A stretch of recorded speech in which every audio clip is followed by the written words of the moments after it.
Buenas noches, familia. Dios los bendiga grandemente.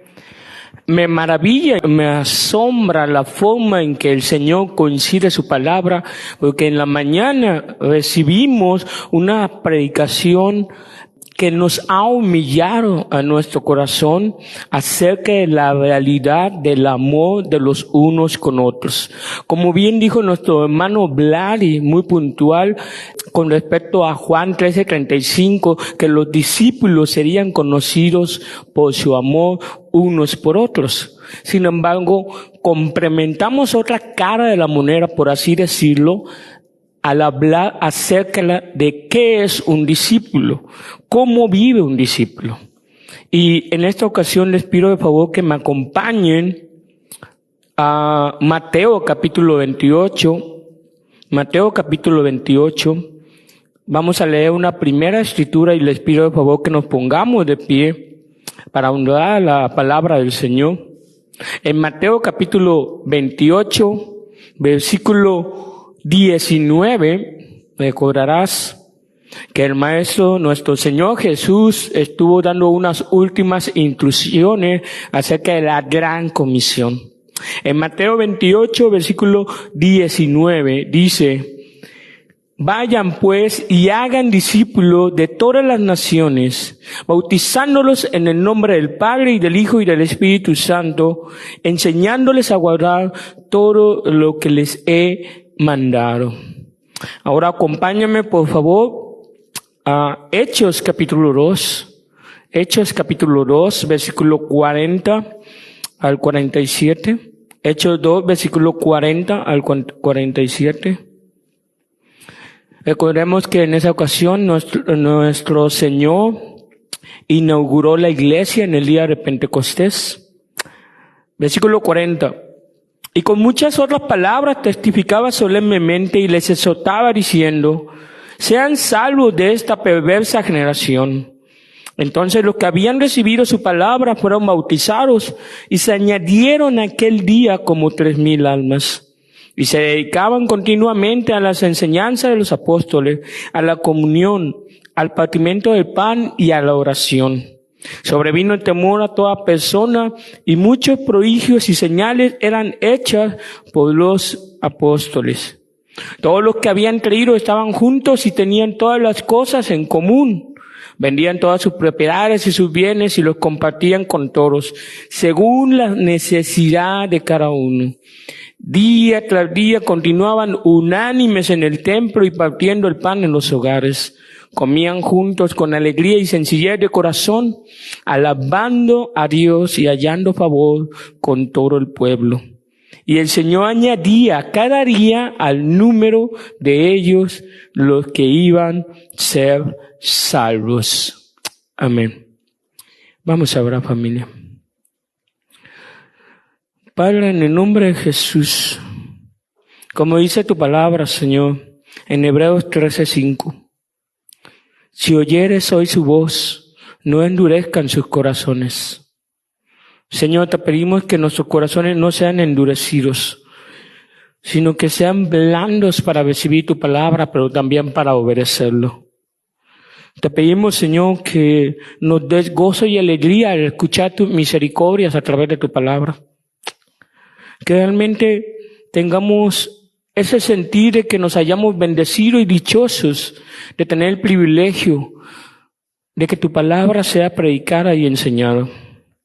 Te damos gracias, Señor, porque aunque abunda mucho la maldad, la apostasía y mucha falsedad, nos congregamos en una iglesia en la que, porque tú lo has permitido y tú lo has querido así, se predica tu palabra, Señor. Gracias por esa bendición de que podemos conocer y ser enseñados en el Evangelio. Ayúdanos a valorar eso, Señor, y te pedimos que nos ayudes a valorar lo que nos vas a hablar hoy como pueblo, en este tema del discipulado y de ser discípulos. Pero más que nada, Señor, te rogamos que tu palabra no vuelva a ti vacía, sino que haga aquello para el cual enviaste. Que tú hagas que tu pueblo actúe, que reaccione y responda a tu palabra en obediencia y en amor.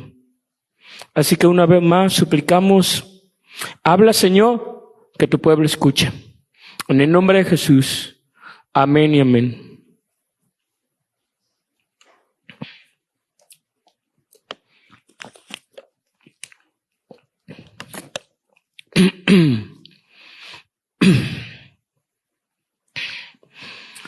Recordarás que al inicio de esta serie de fundamentos básicos de la fe cristiana, preguntamos acerca de cómo sabes tú que eres cristiano. Y es cuando predicamos y hemos sido enseñados acerca del nuevo nacimiento. Pero en esta ocasión formularemos una pregunta semejante o parecida. ¿Cómo vive un cristiano? ¿Cómo vive un cristiano? Cuestionar sobre cómo es un cristiano es muy importante porque el cristianismo no se trata de que ya somos salvados por nuestro Señor Jesucristo, sino que también vivimos para Él. Y una de las designaciones o títulos o nombres que define mejor a un cristiano es que es un discípulo. Un discípulo.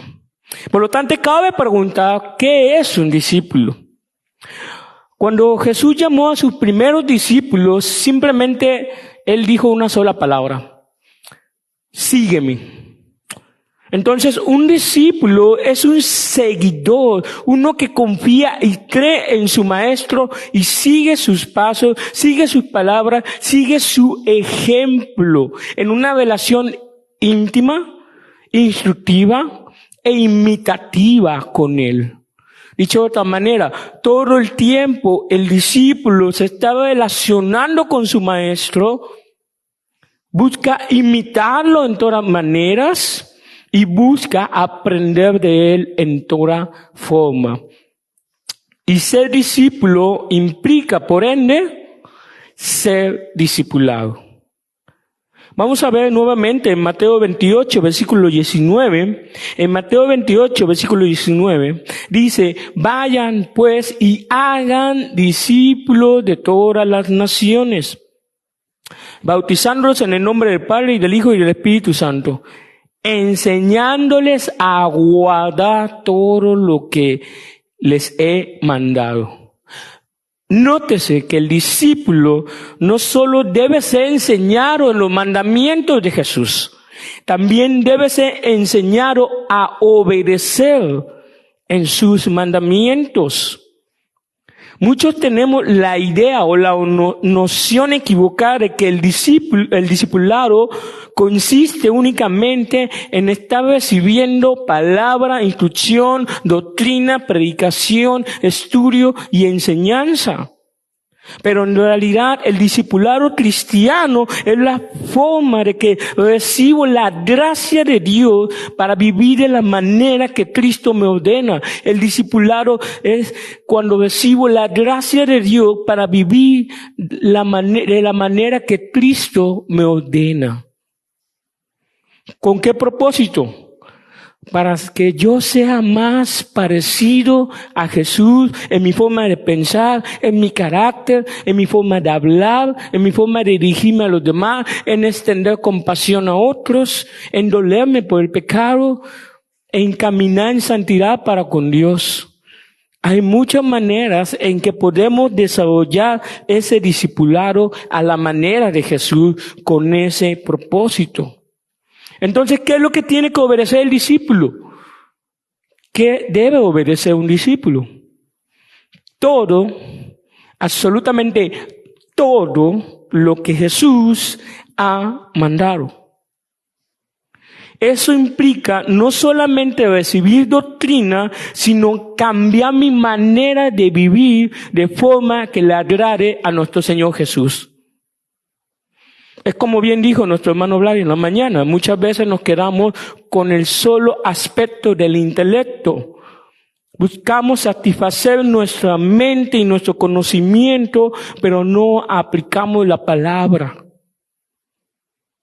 Entonces, cuando hablamos de un discipulado, se refiere a que sí estoy siendo entrenado, estoy siendo enseñado e instruido por todo lo que Dios dice en su palabra y en su voluntad, pero también me da la gracia, el poder y el Espíritu Santo para caminar en su voluntad. Y es un discipulado constante y de toda la vida. Nunca se deja de aprender. Nunca.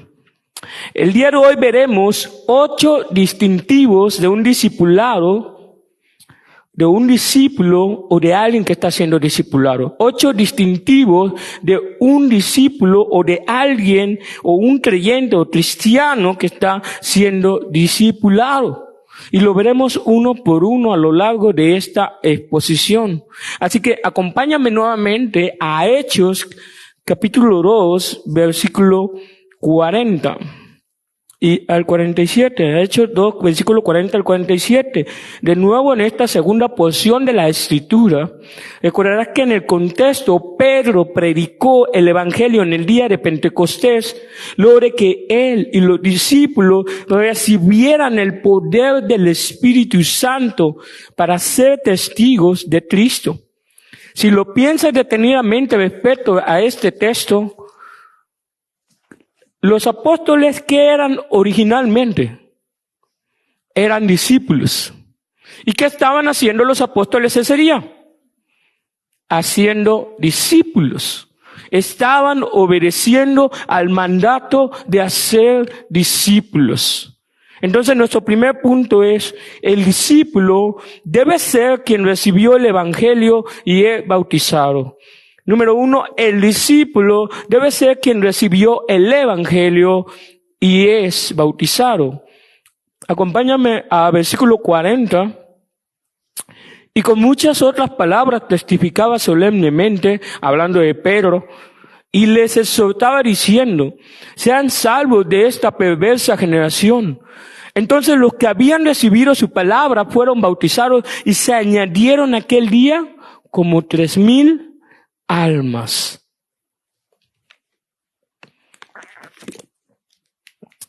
Esto significa que no puedes ser discípulo sin antes haber sido convertido por la palabra y por el Espíritu. Por fuerza, un discípulo es un cristiano. Por fuerza, un discípulo es un cristiano. Acuérdate que debemos de obedecer todo lo que Jesús ha mandado. Y Jesús mandó en Marcos capítulo 1, versículo 15, arrepiéntanse y crean en el Evangelio.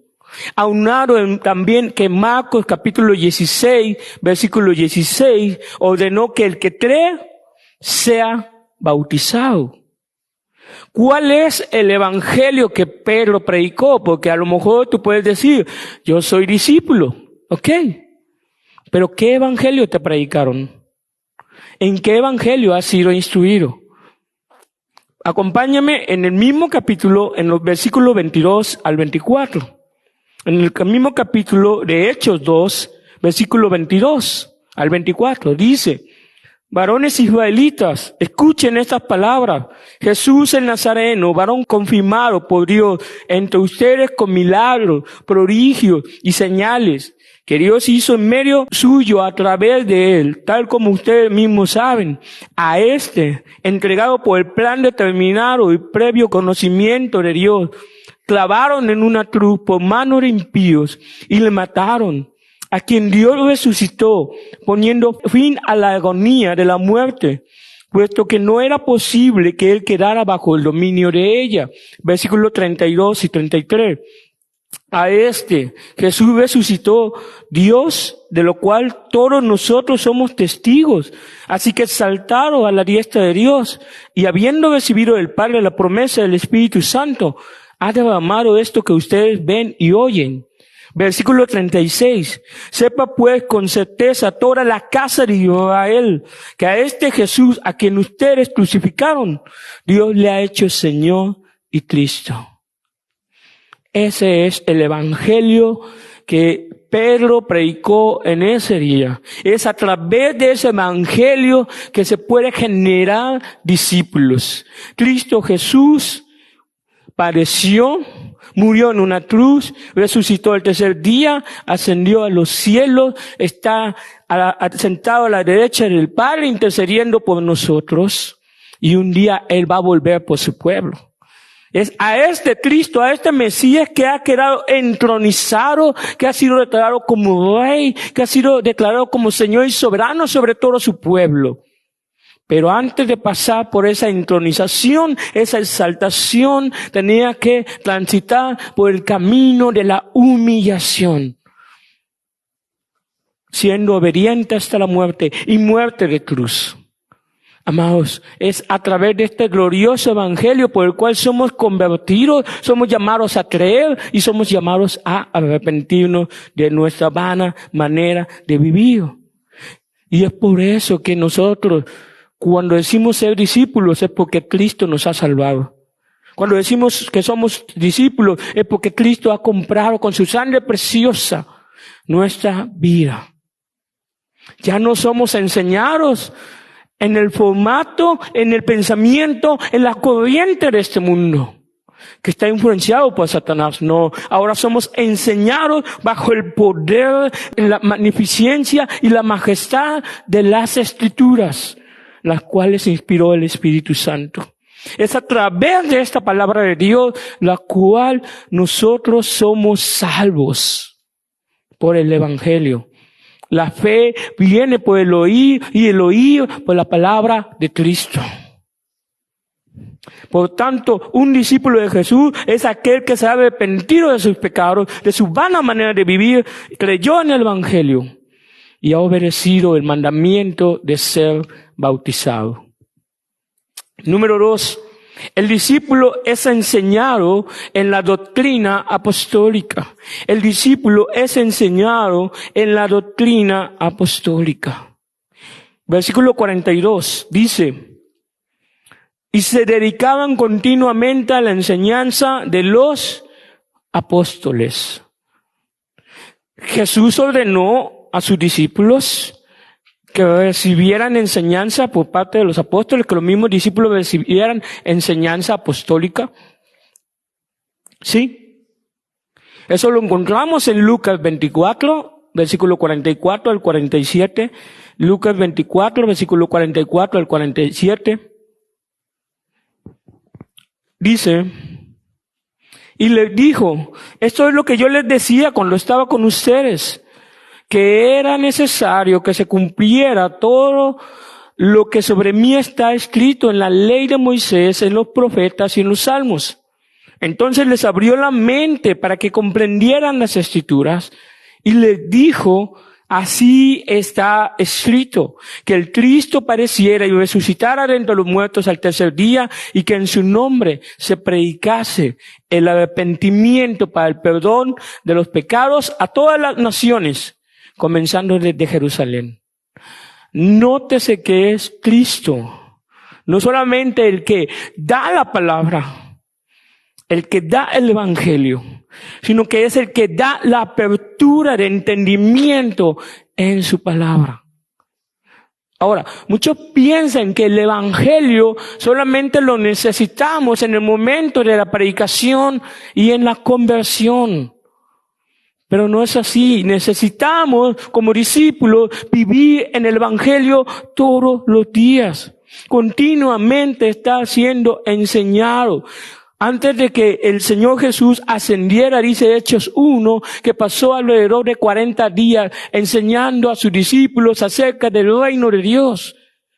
¿Por qué les enseñaba? Porque aún todavía faltaba por aprender. Y nunca nos cansamos de aprender. ¿Por qué? Porque todo lo que hay en la riqueza de la Escritura y del Evangelio es inagotable.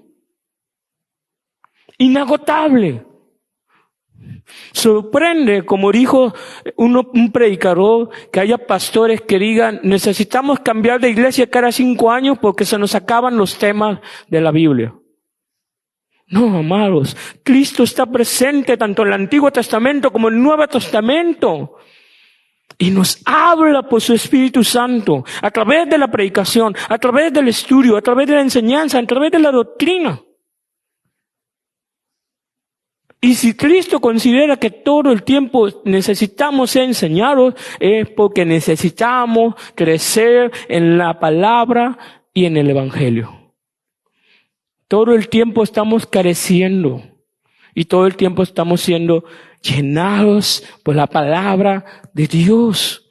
Un verdadero discípulo es aquel que anhela estudiar y saber todo de Él. Vive prácticamente inmerso en las Escrituras para contemplar, admirar y aprender de Cristo. Está orando constantemente para pedir entendimiento. Señor, ayúdame a entender. Ayúdame a comprender. No entiendo este pasaje. Y es que, amados, aunque estemos hablando pareciera a un nivel personal, en realidad, aquí dice el texto que toda la comunidad de discípulos están recibiendo la enseñanza apostólica. ¿Qué quiere decir? Que el Señor espera que sus discípulos se reúnan unánime juntos para recibir discipulado, para recibir enseñanza acerca de Dios. Dicho de otra manera, se espera que los discípulos, tanto como ustedes como yo, estemos congregándonos para recibir discipulado. Por eso tenemos estudios, por eso tenemos reuniones donde se predica la palabra, porque es a través de la predicación y la enseñanza en la que estamos siendo nutridos, alimentados, fortalecidos, confrontados, humillados y levantados. No hay otra manera, amados hermanos, porque tú puedes tener tu tiempo personal con Dios y eso es totalmente válido. Pero somos un cuerpo. Somos la iglesia de Cristo. Y estamos llamados a tener comunión unos con otros a través de recibir el discipulado de la enseñanza apostólica. Entonces, amados, la actitud es lo que más importa como comunidad, porque se trata que a nivel comunitario es que tengo un ferviente deseo de estar con mis hermanos para recibir enseñanza y escuchar la predicación. Aquí en mi corazón no importa quién predique o quién enseñe. Lo que me importa es de qué me hablará Dios hoy acerca de Jesús en su palabra. Es triste que haya cierta preferencia o favoritismo de que, porque no predica a tal persona, o porque predica tal hermano, o enseña a tal hermano, no voy. Es nefasta esa actitud de corazón. No se trata, aunque sí se comprende, no se trata de criticar estilos. Se trata de que tú ya tengas esa disposición de aprender, sea de quien sea que Dios use. Ese es el punto, amados. Hemos venido a ser enseñados. No venimos a acomodar la iglesia a nuestro gusto. Cuidemos nuestro corazón de eso. Número 3, el discípulo se congrega y tiene comunión con otros. El discípulo se congrega y tiene comunión con otros. Versículo 42, nuevamente, que se dedicaban a la comunión. A la comunión. La palabra comunión, como recordarás, viene de la palabra koinonía, que significa participación unida. Es decir, que todos participamos y todos estamos unidos en un mismo pensar y en un mismo sentir. De hecho, Jesús oró para que tú y yo tengamos unidad y participación. Sí o sí, esto debe ser una realidad en la iglesia del Señor y debe ser una realidad de aquellos que nos llamamos discípulos. Juan 17, versículo 22 y 23. Juan 17, versículo 22 y 23 dice: la gloria que me diste les he dado para que sean uno, así como nosotros somos uno, yo en ellos y tú en mí, para que sean perfeccionados en unidad, para que el mundo sepa que tú me enviaste y que los amaste tal como me has amado a mí. Dicho de otra manera, el hecho de que tú y yo estamos siendo formados en unidad es porque Cristo nos ama. Dios nos ama. Y se espera que la iglesia se una. No en el sentido de pertenecer, sino en el sentido de que nos congreguemos juntos para un propósito común. De hecho, lo que se ve en el versículo 44 de Hechos 2, volviendo a Hechos 2, versículo 44, dice, todos los que habían creído estaban juntos y tenían todas las cosas en común. Común deriva de la misma palabra, koinonía, comunión. Practicamos la comunión unos con otros, estando como juntos. Juntos. En la práctica, ¿cómo puedo tener comunión? ¿Cómo puedo tener comunión en la práctica? Congregándome con mis hermanos de la fe. Versículo 46 de Hechos 2. Día tras día continuaban unánimes, unidos en el templo y partiendo el pan en los hogares, comían juntos con alegría y sencillez de corazón. Unánime significa una misma mente, un mismo pensar, un mismo corazón. Es decir, que tenían claro y de común acuerdo voluntario estar unidos todo el tiempo posible para convivir, relacionarse y ser iglesia. Nótese la actitud de esta comunión. Con alegría y con sencillez de corazón. Amado, ¿a ti te alegra estar con tus hermanos? ¿Eres sencillo para recibir a tus hermanos? ¿Sabes? Es lamentable que haya hermanos que piensan que solo convenía la reunión principal del domingo, ya con eso han cumplido con Dios. Hebreos 10:25 dice que no dejemos de congregarnos. No dice que no dejemos de congregarnos en el día del Señor. La iglesia se reúne todos los días posibles. Ahora, no generalizamos. Algunos no pueden por motivos de trabajo, otros no pueden por motivos de salud. Pero ¿qué de aquellos que tienen la disponibilidad y libertad? ¿Por qué no vienen a las otras reuniones? Algunos pueden decir, porque vivo lejos, no tengo para el transporte o la gasolina. Y es aquí donde cabe uno preguntarse, ¿y no es Dios tu Padre para que supla esa necesidad? ¿No es el Señor tu Padre celestial con quien puedes orar y decirle con toda confianza, Señor, ayúdame a suplir esta necesidad? Ayúdame a suplir para los pasajes, ayúdame a suplir para la gasolina, porque yo anhelo estar en comunión con mis hermanos para adorarte en espíritu y en verdad. ¿O es que no le crees a Dios? Porque cuando decimos de esa manera, prácticamente estamos diciendo, no confío en el Señor. Otros se dejan vencer fácilmente para no ir a congregarse por causa del clima, que llueve, que hace frío. Pero no le piensan cuando tienen que ir a trabajar, ¿verdad? Dicen, no puedo faltar. ¿Por qué? Para que no me descuenten de mi salario.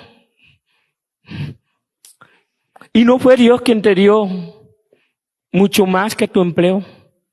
No te dio ese trabajo, no te dio la salud, la vida, la comida, el sustento. No te dio el oxígeno, no te dio la familia que tienes. ¿No te dio la comida, bebida y el vestido? ¿No te dio mucho más de lo que tú mereces? ¿No será que en realidad a quien le debes es más al Señor que a tu trabajo?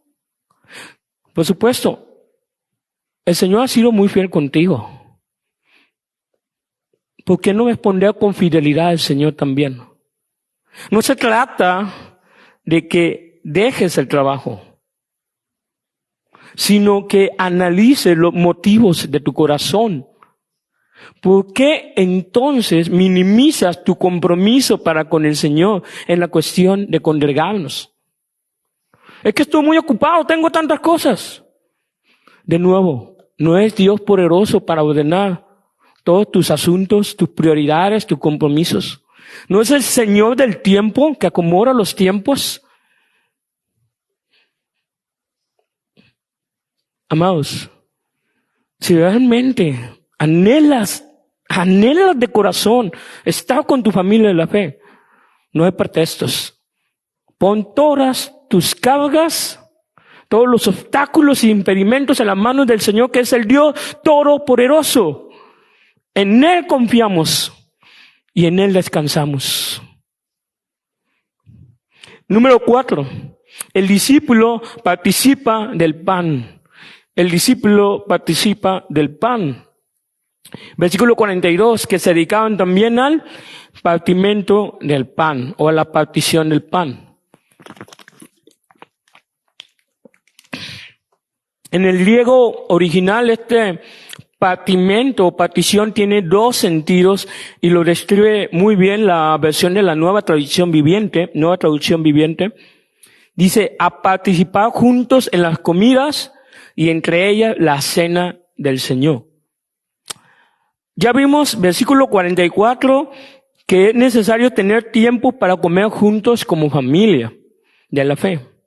Y sabes, es triste que para las comidas o fiestas o eventos que tenemos, prefieran invitar más a los amigos del mundo que a la propia iglesia. Que prefieran invitar más a tus amigos, tus vecinos, cualquiera. Pero no invitas a tus hermanos en la fe.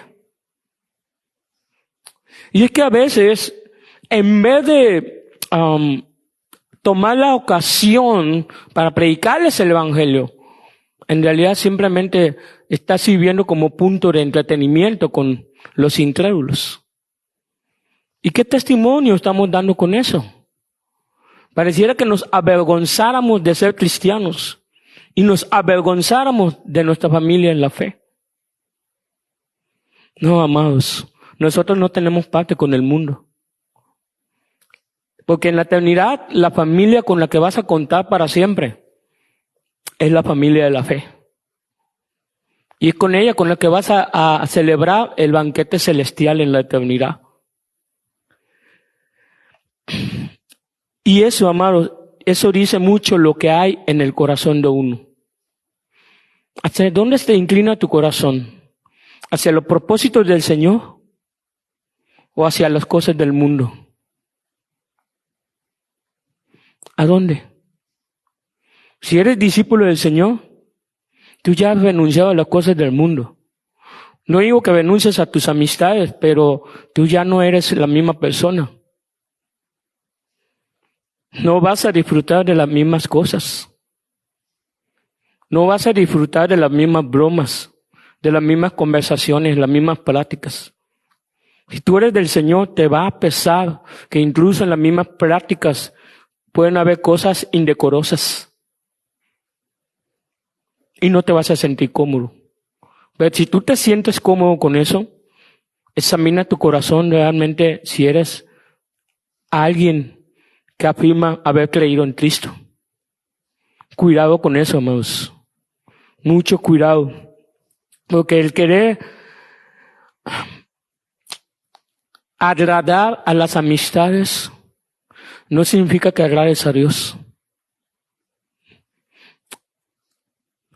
Y por parte de la Santa Cena, ya lo hemos visto en 1 Corintios 11, 23, pero nada más para tomarlo en cuenta, ya hemos dado un estudio acerca de la Santa Cena. 1 Corintios 11, versículo 23 al 26. 1 Corintios 11, 23 al 26 dice, porque yo recibí de lo mismo que les he enseñado, que el Señor Jesús, la noche en que fue entregado, tomó pan y después de dar gracias, lo partió y dijo, esto es mi cuerpo que es para ustedes. Hagan esto en memoria de mí. Eso es una orden. De la misma manera, Tomó también la copa después de haber sonado, diciendo, esta copa es el nuevo pacto de mi sangre. Hagan esto cuantas veces la beban en memoria de mí. Orden. Porque todas las veces que coman este pan y beban esta copa, la muerte del Señor proclaman hasta que Él venga. Ya hemos dado enseñanza acerca de esto, pero quiero enfatizar que esta celebración sagrada nos debe recordar todo lo que el Señor Jesús hizo por nosotros al morir en nuestro lugar. Amados, es un privilegio celebrar la Santa Cena. Es un honor celebrar la Santa Cena. Y nos debe hacer recordar con humildad y con un sentido de humillación y un sentido de gratitud que Cristo Jesús murió por nosotros. Un discípulo vive agradecido por su Señor. Un discípulo vive y da gracias por la salvación que ha recibido, por el perdón de pecados que ha recibido. Y lo manifiesta participando en la cena del Señor, en comunión con toda la iglesia. Número 5, el discípulo se reúne para orar con sus hermanos. El discípulo se reúne para orar con sus hermanos.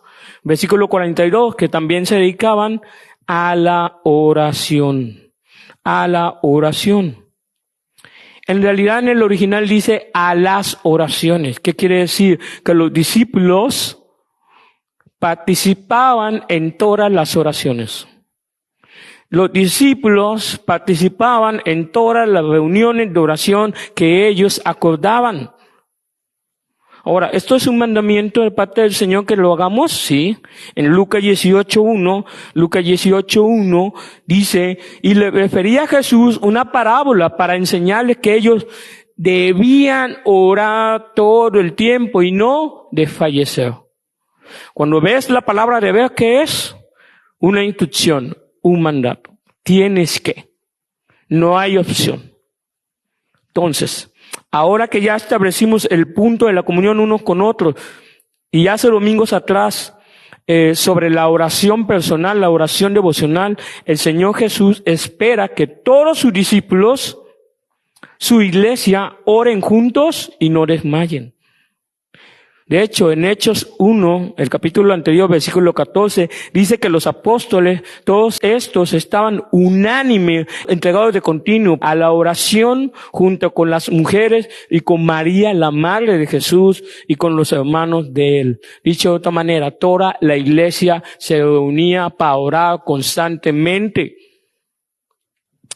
Oraban juntos como iglesia del Señor, como discípulos suyos. Y es lamentable también que uno de los mayores signos de debilidad de la iglesia en general es la falta de oración. Cuando la iglesia no ora, normalmente es porque hay orgullo y dureza de corazón. Y con el tiempo van pocos y luego dejan de asistir. Cuando tú muestras orgullo y dureza de corazón, es simplemente mi declaración de que no quiero depender de Dios. Y también es una manifestación de falta de amor. ¿Por qué? Porque estamos juntos orando por las necesidades de la iglesia. Y si tú no estás con tus hermanos en la fe, orando por las necesidades de la iglesia, entonces hay una falta de amor en tu propio corazón. Porque si tú oras por tus hermanos, es porque tú los amas. Tú los amas. Bien lo dijo Vlad en la mañana, nada más queramos en decir, sí, estaré orando por ti, pero ni nos acordamos de eso. El amor se muestra en hechos y en verdad, y una manera de demostrar amor de verdad y hecho de verdad es orando por tus hermanos. Y qué mejor manera de orar por tus hermanos que estando juntos, todos, en lo posible, en un mismo sentir, en un mismo pensar. Que la iglesia clame a Dios para que se haga su voluntad y sea hecha aquí en la tierra como en el cielo. Y es que, amados, cuando tú y yo, y estoy hablando en los casos de que tengo la disponibilidad y la libertad de hacerlo, ¿sí? No estoy tomando en cuenta a aquellos que trabajan o problemas de salud. Aquellos que tienen la disponibilidad y libertad de hacerlo, no vienen, ¿por qué no vienen? Tal vez porque no consideran la unión de oración como una prioridad. Y cuando pasa eso, quiere decir que posiblemente tiene un problema en su relación con Dios. Tiene un problema en su relación con Dios. Porque si estuviera bien con Dios, Dios le iba a mover el corazón de ese hermano y vendría a orar con los suyos. Dios pone el querer como lo hace por su buena voluntad. Pero si tú te resistes a no venir por cualquier cosa, por comodidad, flojera espiritual, lo que quieras, si tú te resistes, es porque no estás oyendo a Dios. No estás oyendo al Señor. Y eso es pecado.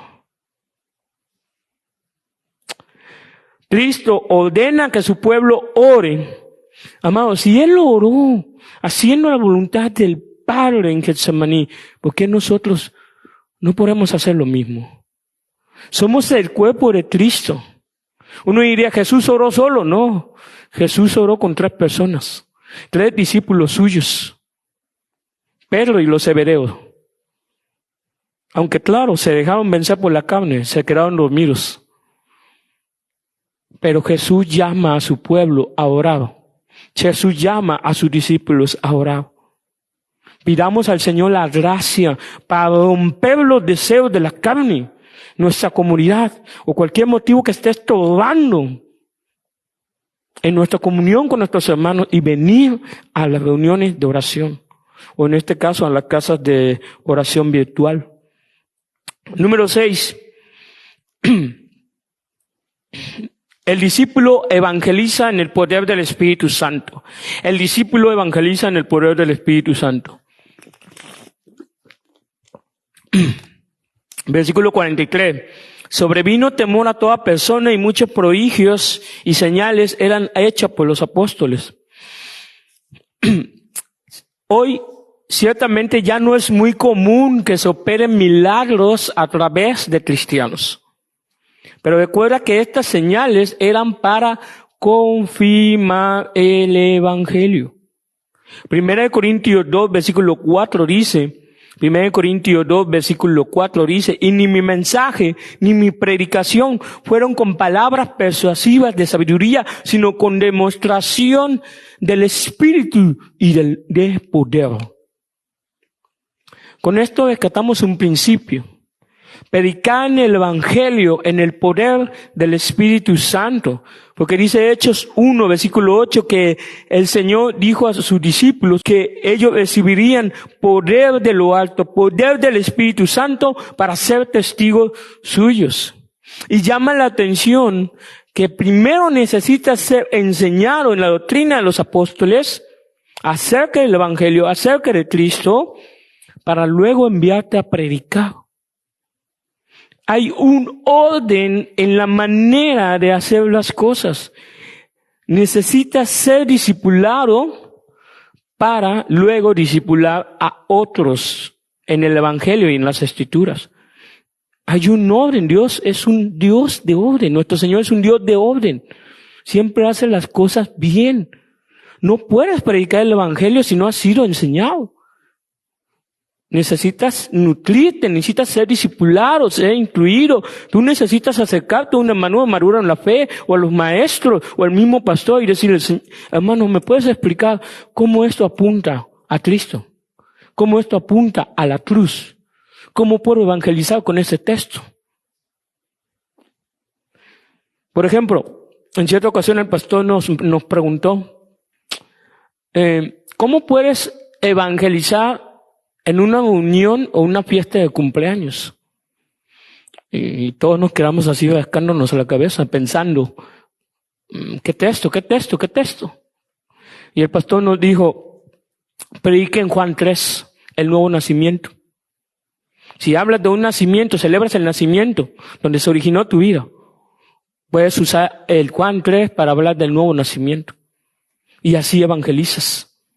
O sea, hay maneras de evangelizar con la Escritura, pero siempre en dependencia del Espíritu Santo. Y nótese que hubo acciones en esta predicación con milagros. Sobrevino temor a toda persona. Y versículo 47, hallando favor con todo el pueblo. Y el Señor añadía cada día al número de ellos todos los que iban siendo salvos. Dicho de otra manera, tu deber es predicar el Evangelio. Es de Dios quien hace la obra de convencer a los que predicas. Si estás compartiendo el Evangelio con un vecino, un amigo, un familiar, no lo hagas en tus propias fuerzas. Y es algo que también te lo digo personalmente. No funciona. No funciona. Necesitas del poder del Espíritu Santo, depende del Espíritu Santo, que sea Él quien abra el corazón para que reciba el Evangelio. Número 7. El discípulo da generosamente para las necesidades de sus hermanos. El discípulo da generosamente para las necesidades de sus hermanos. Versículo 45 dice: vendían todas sus propiedades y sus bienes y los que compartían con todos según la necesidad de cada uno. Y aclarando, este pasaje no está apelando al comunismo. Recuerda que en el contexto, muchos que vivían de fuera venían a celebrar la fiesta de Pentecostés. Y ellos no tenían planeado quedarse más tiempo. Pero ahora que el Señor los convirtió y son parte de ese discipulado, la provisión escaseaba. ¿Y qué podían hacer la iglesia? Compartir lo que tenían. Suplir las necesidades de la iglesia. Ayudar a los necesitados. Ojo, necesitados, no ociosos. Necesitados, no ociosos. Jesús dijo en Hechos 20:35 dijo: más bienaventurado es dar que recibir. Jesús enseñó siempre a dar y a ser generosos. Si un discípulo del Señor ve donde hay necesidad, no puede ser egoísta. Le nace ayudar a su familia. Si alguien está enfermo y no tiene quien lo visite, si alguien pasa hambre y no tiene con qué comer, si alguien se accidentó y no puede cubrir los gastos, si alguien no tiene ni para los zapatos, el discípulo del Señor ahí está. Porque el que tiene bienes de este mundo y ve a su hermano tener necesidad y cierra con él su corazón, ¿cómo mora el amor de Dios en él? 1 Juan 3:17. Y es que, amados, nosotros debemos de darnos porque Cristo se nos dio a nosotros. Cristo lo dio todo por nosotros para que vivamos dándonos hacia los demás. No podemos ser egoístas en las necesidades del pueblo del Señor. No nos podemos hacer de la vista gorda, sabiendo que hay hermanos que necesitan ayuda. Ayuda espiritual, ayuda económica, ayuda moral, etc. Y es que, amado, hay una tendencia en las iglesias locales que se piensan que solamente los servidores son los que tienen que llevar esa carga. Y no. La carga de ayudar unos por otros es de toda la iglesia, de los discípulos. No solamente están los maduros de la fe, sino de todos los que son llamados discípulos del Señor. Somos llamados a amarnos unos a otros, también darnos unos a otros. Y hay una buena razón para eso. Mateo 25, versículo 35. Mateo 25, versículo 35 y 36 dice, esto lo dice el Señor Jesús. Mateo 25:35 dice, porque tuve hambre y me diste de comer, tuve sed y me diste de beber, fui forastero y me recogiste, estuve desnudo y me cubriste, enfermo y me visitaste en la cárcel y viniste a mí. Y luego se preguntan, ¿cuándo hicieron esto? Versículo 40, y respondiendo el rey le dirá, de cierto les digo que en cuanto lo hicieron a uno de estos, mis hermanos más pequeños, a mí me lo hicieron. Es tan fuerte la unión de Cristo con su iglesia que todo lo que hagas con sus hermanos es como lo estuvieras haciendo a tu Señor. Es por eso que la Biblia dice que todo lo que hagas, hazlo de corazón para con tu Señor, para que te siempre tengas en la conciencia eso. Que cuando tú le niegas la ayuda a un hermano, a quien en realidad le estás negando, es a Cristo.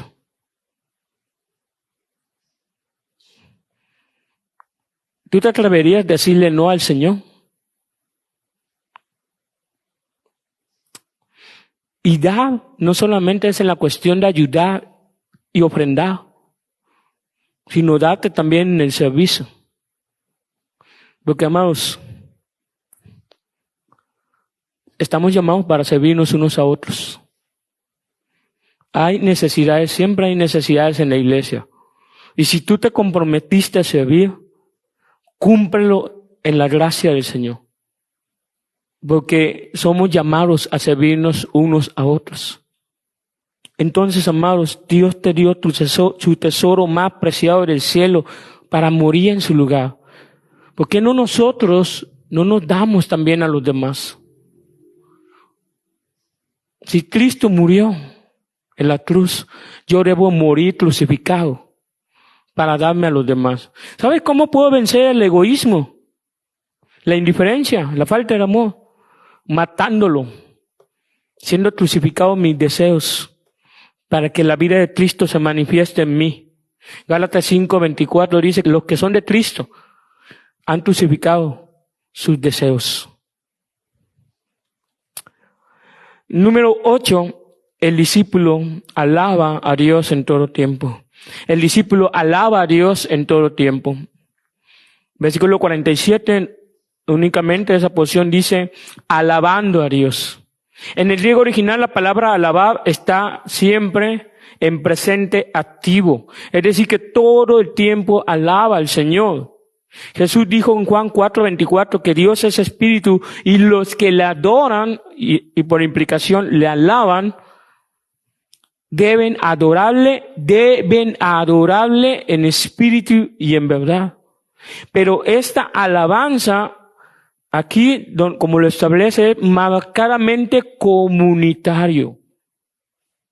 Que toda la congregación alabe al Señor. Colosenses 3:16 dice que la palabra de Cristo habite en abundancia en ustedes, con toda sabiduría, enseñándoles y amonestándoles unos a otros con salmos, himnos y canciones espirituales, cantando a Dios con acción de gracias en sus corazones. O sea que debes alabar al Señor con todo el corazón. ¿Solo? No. Todos los discípulos, toda la iglesia, nos congregamos para adorar a nuestro Dios. Incluso hasta para alabar, cantar y dar gracias a Dios, necesitamos ser enseñados en la palabra. Necesitamos ser instruidos. Y es que nunca ha faltado en esas ocasiones, hermano, ¿qué cantos de alabanza puedo tocar? ¿Qué cantos de alabanza tengo que desechar que no honra a Dios? O sea, hay que ser enseñados en el Evangelio, en las Escrituras, para discernir qué tipo de música, canciones, cantos y alabanzas agradan y honran a Dios. Por lo tanto, amados, el pueblo se goza cuando canta a su Dios. Amado, si te das cuenta, cada uno de estos distintivos del discípulo o aquel que recibe un discipulado señalan a mandamientos que el Señor dejó. Cada uno de esos distintivos, el Señor Jesús ha dado una orden, un mandamiento, y el pueblo es llamado a obedecer. Porque eso es lo que hace el discipulado. Cuando estamos hablando de discipulado, hablamos de una comunidad de creyentes que obedecen los mandamientos del Señor. Y vemos aquí en Hechos 2 que se cumplen distintivo tras distintivo, mandamiento tras mandamiento. Él nos ordena ser enseñados, congregarnos, tener comunión unos con otros, participar del pan, orar unos por otros, evangelizar a otros, tener alegría para dar y alabar a Dios. Los discípulos hacen esto con la gracia y ayuda del Señor. Solo quiero terminar con 2 últimas exhortaciones, familia. Número 1, necesitas ser discipulado. Necesitas ser discipulado. Y no solamente estoy hablando de una enseñanza de 1 a 1, o de que estés buscando a través de internet, de redes sociales, canal de YouTube, prédicas, sino una enseñanza directa en tu congregación. En Hechos 13:1 dice que en la iglesia de Antioquía había profetas y maestros. La iglesia en general necesita pastores y maestros que te enseñen a vivir como un discípulo del Señor. Que pueda animarte, reprenderte, corregirte y amarte con alegría y sin quejas. Que no rechace ni siquiera al descarriado, sino que lo ame con todo el corazón. Ministros que se ocupen de las escrituras, leer las escrituras, de la exhortación y de la enseñanza, como dice 1 Timoteo 4:13. Hebreos 13, versículos 7 y 17 dice, Hebreos 13, 7 y 17 dice que obedezcamos a nuestros pastores y nos sometamos a ellos siempre que ellos abren la palabra de Dios, que su conducta sea honrada y por tanto imitemos su fe. 1 Corintios 11:1 dice que sean imitadores de mí como yo de Cristo. Los ministros de la palabra son los medios que Dios usa para edificar la iglesia. Así que no tienes pretexto para no ser discipulado. Y número 2, la motivación para vivir un discipulado de unos a otros es el amor de Cristo. La motivación para vivir un discipulado de unos a otros es el amor de Cristo. Juan 13, 34 y 35. Juan 13, 34 y 35 dice, un mandamiento nuevo les doy, que se amen los unos a los otros como yo los he amado. Así también ámense unos a otros. En esto conocerán que todos son mis discípulos si se tienen amor los unos a los otros. El discípulo se distingue por su amor a los hermanos, porque sin amor no eres nada. Lo hemos aprendido en esta mañana. Todo cuanto hagamos como discípulos para con nuestros hermanos, todo lo que obedezcamos de los mandamientos del Señor, lo hacemos a la manera y en el amor de Jesús. Nosotros amamos porque Él nos amó primero. Gálatas 2:20. Con Cristo he sido crucificado, ya no soy yo el que vive, sino que Cristo vive en mí, y la vida que ahora vivo en la carne, la vivo por fe en el Hijo de Dios, el cual me amó y se entregó a sí mismo por mí. El motivo para ser un discípulo suyo, mi razón, mi esperanza, mi asistencia, es para la alabanza de la gloria de su gracia. Ese es el discipulado de la iglesia. Una vida que agrade a Cristo Jesús y vivir de la manera que Él ordena en el poder de su Espíritu y de su gracia, y para gloria suya. Amén. Vamos a orar, familia. Padre, en el nombre de Jesús, te damos gracias, Señor, por tu palabra. Gracias, Señor, por lo que nos has enseñado hoy, por las implicaciones de ser un discípulo, que nos has permitido enseñarnos todo lo importante que es ser cristiano, y ahora más en el discipulado. Ya nos enseñaste a través de tu palabra, a través de tus mandamientos, de tu evangelio, cómo es ser un discípulo tuyo. ¿Cómo podemos agradarte en nuestra manera de vivir? Señor, te pedimos perdón. Ay, Señor, porque reconocemos que somos una iglesia que te hemos fallado y hemos pecado contra ti. Perdónanos, Señor, porque tal vez no hemos querido ser discipulados, enseñados, no hemos querido congregarnos, no hemos querido venir a las reuniones de oración, no hemos querido alabarte y adorarte de corazón, no hemos querido evangelizar a otros, Señor. No hemos querido tener comunión con los hermanos. Tal vez hemos sido faltos en el amor con los demás. Reconocemos nuestros pecados, Señor. Reconocemos nuestros fracasos. Y te pedimos perdón, Señor. Señor, tú has hablado desde hace mucho tiempo que si la iglesia no oye tu voz, tú vas a quitar la lámpara de esa iglesia, Señor. Señor, juntamente con mis hermanos te pedimos que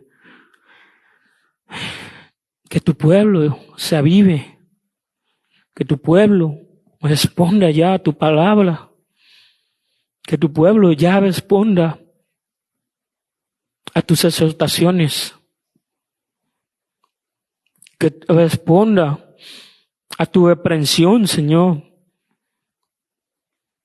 que responda también, porque puede haber una amenaza de disciplina para con tu pueblo. Señor, te pedimos que nos quite ya de esa comodidad, que quite de nosotros esa falta de amor. Duele que la iglesia no crezca. Duele que la iglesia no madure.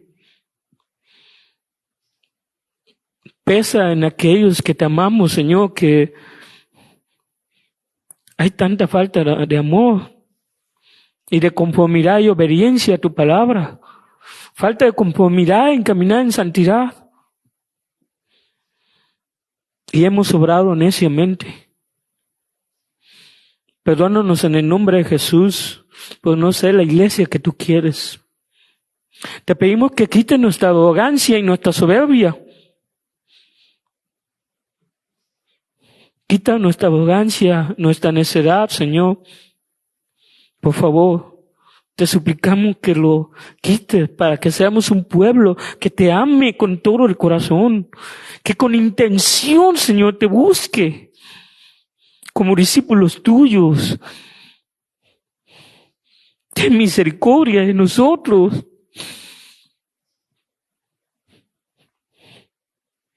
Compadécete de nosotros. Danos vida, Señor, por tu palabra, para que vivamos por tu misericordia. Que no quites esta lámpara. Ayúdanos, Señor. Trata con nuestro orgullo y nuestra necedad. Esperamos en ti, sabiendo que harás tu perfecta y santa voluntad. Y que todo lo que venga, Señor, para tu pueblo, es para bien de tu pueblo. Gracias, Señor, porque has tenido misericordia de que estos meses nos has hablado mucho de nuestras necesidades y carencias. Que Dios puede ser tan compasivo y misericordioso como tú. De verdad, gracias por tu misericordia a través de tu palabra. Gracias, Señor. Rompe nuestra dureza de corazón. Te rogamos para que te amemos con todo el corazón y para tu gloria. En el nombre de tu Hijo amado. Amén.